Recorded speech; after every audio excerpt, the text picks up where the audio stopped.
Il existe désormais une ligne aérienne directe entre la Côte d'Ivoire et les États-Unis d'Amérique. L'annonce a été faite ce mercredi à l'issue du Conseil des ministres présidé par le chef de l'État Alassane Ouattara. L'établissement de cette ligne est le fruit des efforts consentis ces dernières années par le gouvernement ivoirien dans le secteur du transport aérien. Je vous propose d'écouter la porte-parole adjointe du gouvernement, Anne-Désirée Ouloto.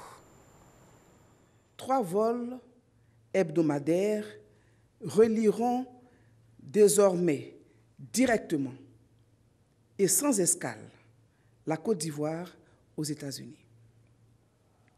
Le vol inaugural de la ligne directe Côte d'Ivoire-États-Unis d'Amérique est prévu ce 12 mai 2018 et aura à son bord une délégation ivoirienne qui sera conduite par le ministre des Transports.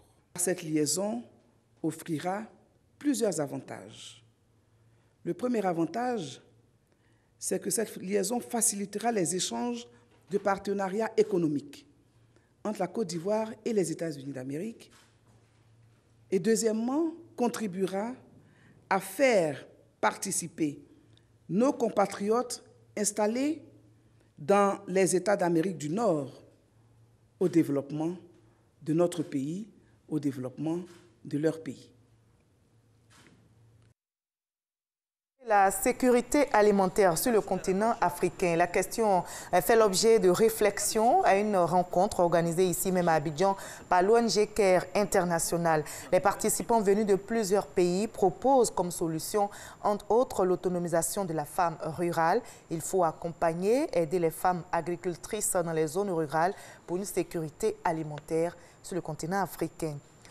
La République démocratique du Congo fait face à une nouvelle épidémie de fièvre hémorragique Ebola qui s'est déclarée dans le nord-ouest du pays. La maladie a déjà tué 17 personnes. Les autorités congolaises et leurs partenaires s'organisent donc pour stopper la propagation d'Ebola dans les provinces et les pays voisins. L'OMS a débloqué $1 million, soit environ 600 millions de francs CFA pour faire face à l'urgence. Il s'agit de la 9e épidémie d'Ebola en RD Congo. La dernière remonte à 2017. Rapidement circonscrite, la maladie avait fait officiellement 4 morts.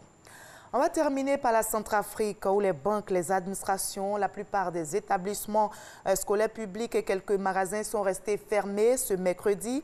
Des barrages de fortune ont été érigés sur des axes routiers. La journée Ville morte, organisée donc à Bangui, la capitale, à l'appel de la société civile, a été diversement suivie. Elle est organisée, je rappelle, pour protester contre les récentes violences dans les quartiers à Bangui, ainsi que contre l'attaque d'une église le 1er mai dernier. Et ce jour-là, 24 personnes, dont un prêtre, avaient trouvé la mort. Fin de ce Flash Info, mais juste après, suivez l'info régionale qui vous retrace toutes les nouvelles de nos régions ici en Côte d'Ivoire. Moi, je vous retrouve avec plaisir à 20 h pour la grande édition. À tout à l'heure.